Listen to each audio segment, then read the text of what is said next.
Le Bouddha a dit un jour, « Mieux vaut le silence que des paroles creuses ».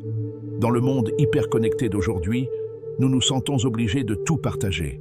Nos pensées, nos sentiments, nos victoires et nos blessures. Mais la sagesse ancestrale nous le rappelle. Tout n'est pas fait pour être dit. Certaines vérités, dites sans ménagement, font plus de mal que de bien. D'autres perdent leur pouvoir dès qu'elles sont révélées. Aujourd'hui, nous allons réfléchir à 5 choses que les enseignements bouddhistes nous encouragent à garder en silence. Puisse cette réflexion vous apporter clarté, sagesse et sérénité. 1. Votre paix intérieure. La paix ne se découvre pas à l'extérieur, c'est quelque chose que l'on nourrit de l'intérieur. Et pourtant, elle peut être ébranlée si facilement. Une parole dure, une critique, un malentendu passager. Le bouddhisme enseigne que la véritable paix naît du détachement, du chaos, de l'approbation des autres, des enchevêtrements émotionnels. En partageant trop votre monde intérieur, vous risquez de laisser des voix extérieures façonner votre état d'être. Rechercher la validation peut entraîner un jugement. Préservez votre calme intérieur comme un espace sacré. Partagez votre présence, votre compassion, votre lumière. Mais laissez votre paix demeurer intacte, profondément ancrée en vous. 2. Vos pensées négatives.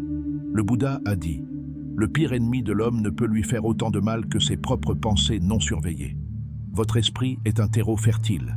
Semez la colère, la peur ou la critique, et les mauvaises herbes pousseront. Exprimez votre négativité à voix haute et elle ne vous accable pas seulement, elle accable ceux qui l'entendent. Les mots sont puissants. Ils peuvent apaiser ou blesser. Une fois prononcés, ils se propagent au-delà de votre contrôle. C'est pourquoi le bouddhisme met l'accent sur la parole juste. Parlez avec vérité, nécessité et bienveillance. Avant de parler, marquez une pause. Est-ce que cela guérit ou nuit? Est-ce que cela élève ou alourdit? Si cela ne fait ni l'un ni l'autre, le silence est peut-être la voie la plus sage. 3e, vos vulnérabilités personnelles. Il est humain de vouloir du soutien, surtout dans les moments de souffrance. Mais tout sourire ne cache pas la compassion, et toute oreille n'entend pas avec attention. Dans notre désir d'être compris, nous en exposons parfois trop.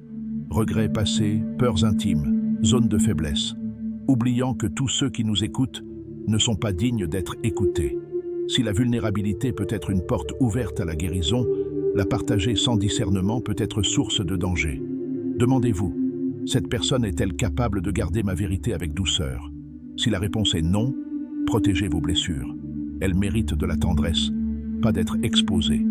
Partagez avec sagesse et faites confiance avec modération. 4e, vos projets d'avenir. Le Bouddha a mis en garde contre l'attachement à l'avenir, car l'attachement engendre la souffrance. Lorsque nous parlons trop librement de nos rêves, nous suscitons des attentes, des autres, de nous-mêmes.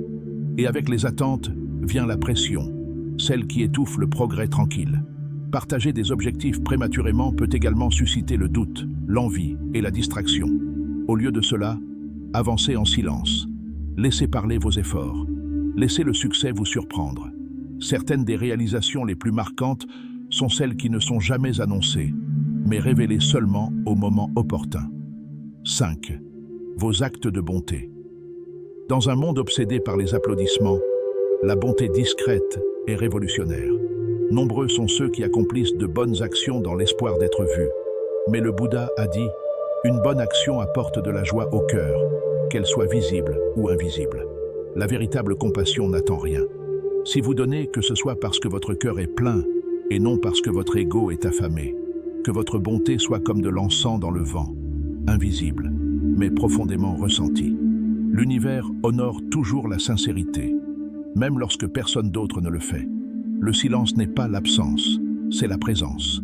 Ce n'est pas le vide, c'est la conscience. Dans un monde débordant de bruit, rares sont ceux qui s'arrêtent pour écouter véritablement. Surveillez vos paroles, gardez votre paix, et ne parlez que lorsque vos mots peuvent offrir la vérité, la gentillesse ou la guérison.